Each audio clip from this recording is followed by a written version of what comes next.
you remember that long period between 2007 and 2012 when the Mario Party series was on hiatus due to HudsonSoft going defunct? It was during this time we were given Wii Party, a game that's just like the Mario Party series, only you play as your Miis instead of Mario characters. Though I prefer the Mario Party games, I still think Wii Party's very fun, since it has a lot of fun modes to play, as well as, most importantly, tons of fun minigames to play. Today, I'm counting down my top 10 favorite Wii Party minigames. Just like with my Mario videos, this is purely my opinion and no one else's, and concept doesn't matter any less. Alright, this intro's now finished, so let's party Miis style.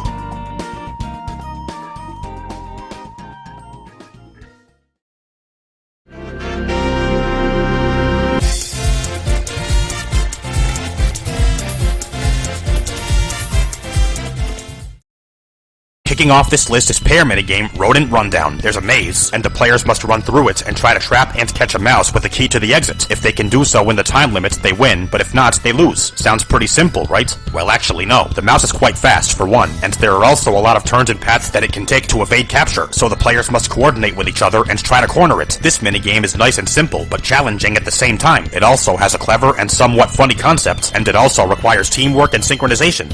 Sorry, that's all I can say for this minigame. Rodent Rundown runs 10th place down, and I'm running down a time-killing epilogue. Okay, I'm no Tom Petty, but I'm running down a time-killing epilogue that never would come to me.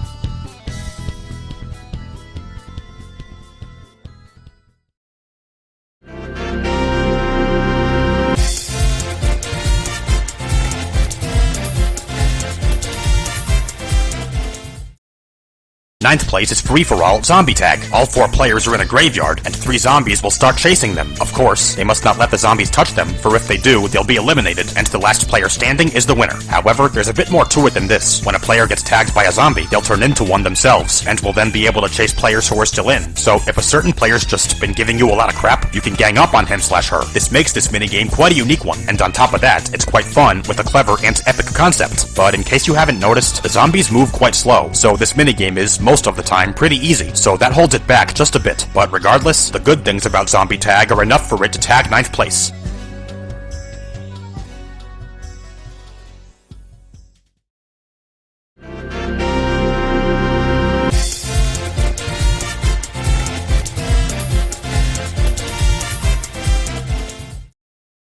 Eighth place is free-for-all Hammerheads. This minigame is basically whack-a-mole. It takes place in a small arena, in which several moles will continuously pop their heads out of the ground. When this happens, the players, each with a hammer, must whack them. Doing so will score them points.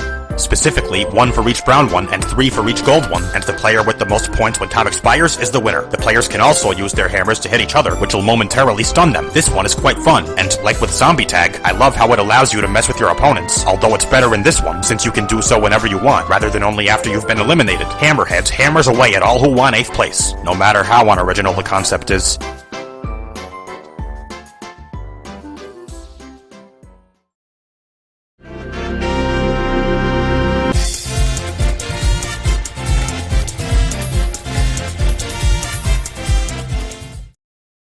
Coming in at 7th place is Duel, Delivery Duel. Each player, working for a different pizza chain, must ride motorcycles to a mansion at the end of a long track and deliver a pizza. The first player to do so is the winner. However, it's nowhere near this simple. There are obstacles they must avoid, like walls, sharp turns, dead ends, and even each other, since the track is quite narrow. Furthermore, turning is a bit awkward, since you do so with the motion controls, making it similar to Mario Kart Wii. This minigame is both fun and challenging, and I really admire the clever concept of a race between 2 competing pizza chains. Also, you should know how much I love racing games. And again, it reminds me of Mario Kart. I'd say that's more than enough for Delivery Duel to race for 7th place and win the race.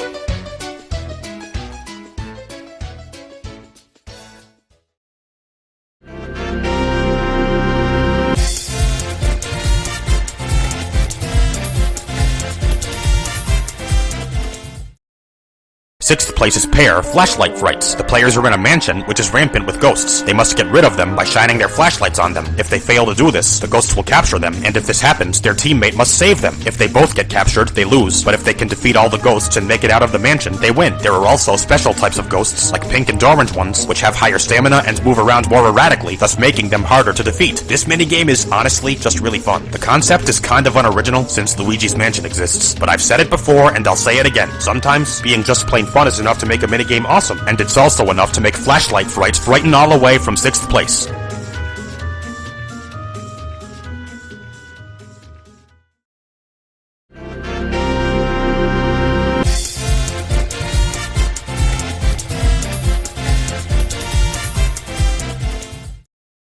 5th place is free-for-all Space Brawl. Rhyming! All 4 players are superheroes in outer space and must launch themselves at opponents and hit them. Doing so scores them points, and the player with the most points when time expires is the winner. They can also grab and throw space junk, and if it hits any opponents, this will score them points also. Sorry, that's all there is to this. This minigame is a blast, with a clever, unique, and very epic concept. Speaking of unique, it's also a very unique type of fighting minigame, and you should also know how much I love fighting games. It is, admittedly, quite simple, but still, all the good things about it are more than enough. Space Brawl easily brawls for 5th place, and wins. And also wins me a time-killing epilogue, maybe? No? Okay, fine.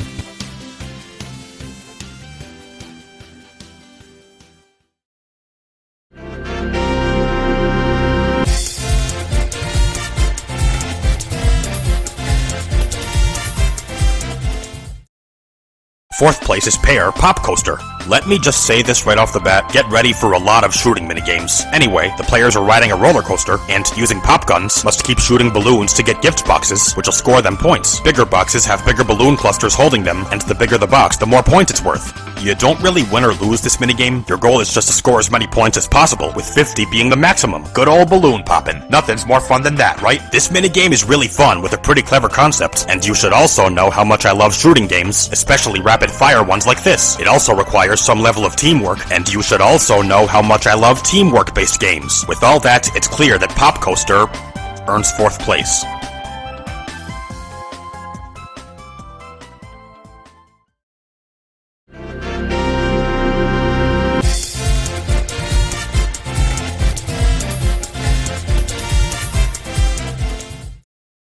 Third place goes to Duel Pop-Up Bandits. The players are in a Western-themed city, and several cardboard standees will keep popping up. Hence the name. Some of them will be bandits, and the players must shoot them with pop guns before their opponent does to get points. However, others will be dames, which players should not shoot, for if they do, they'll lose points. The player with the most points when time expires is the winner. Where do I begin with this minigame? It's very fun with a clever concept, and it requires close attention and really good reflexes, since you have to both shoot the bandits before your opponent does, as well as be careful not to shoot dames by mistake. And once again, I loves me some shooting games. I might like it more if it were a free-for-all instead of a duel, but regardless, Pop-Up Bandits has enough good things about it to shoot all who want 3rd place.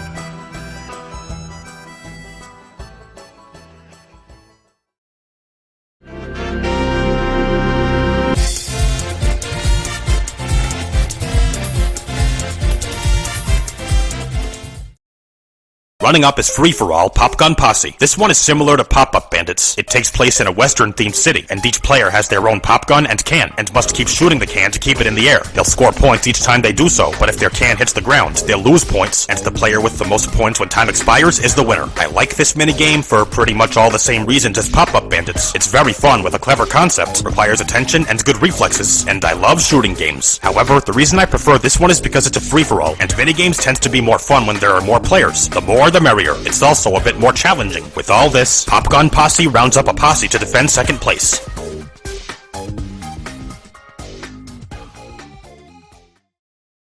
Honorable Mention Party. 15th place is free-for-all Ram Jam. The players are running through a field full of rams, and must weave through and around them to reach the finish line. The first player to do so wins. This one is, honestly, just plain fun. That's the only thing it has going for it, like I've said before. Not every minigame is good for a big number of reasons. 14th place is Duel Commuter Count. A train will pass by, and the players must count how many Miis are on it, being careful not to fall for decoys. The player to guess the right number, or if neither gets it right, the one to come the closest wins. This one requires you to pay close attention, and can even be challenging at times. 13th place is Pear Teamwork Temple. The players are running through a temple, and must work together to clear several different trials in order to escape. If they can do so before time expires, they win, but if not, they lose. This one is quite fun with a clever and unique concept, and it also requires teamwork. Hence the name Teamwork Temple. 12th place is a tie between Duel's Springtime and Timber Topple. In the former, the players, using pogo sticks, must keep jumping with good timing to race across a park, and the first one to reach the finish line wins. In the latter, the players must keep swinging axes at the right time to chop a tree down, and the one who does so wins. I paired these two together because they're basically the same minigame. You must repeatedly swing the Wii Remote with good timing, which you should also know how much I like in video games, and they're also just plain fun. Last but not least, 11th place is Pair Robot Factory. Each player must grab robot parts with matching colors. One of them should grab a head and torso while the other grabs legs, then merge them together to score points. You don't really win or lose this one. Your goal is just to score as many points as possible. This one is, again, just plain fun and requires good teamwork, and it's also a bit challenging.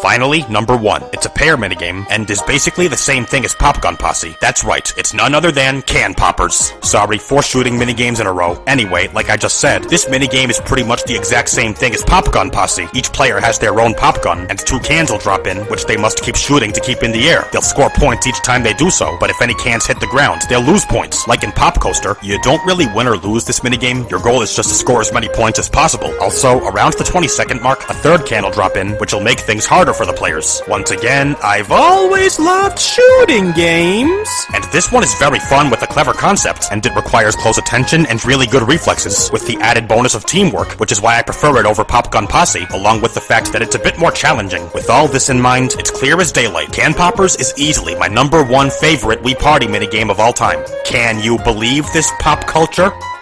Alright, sorry, just shoot me with a pop gun now.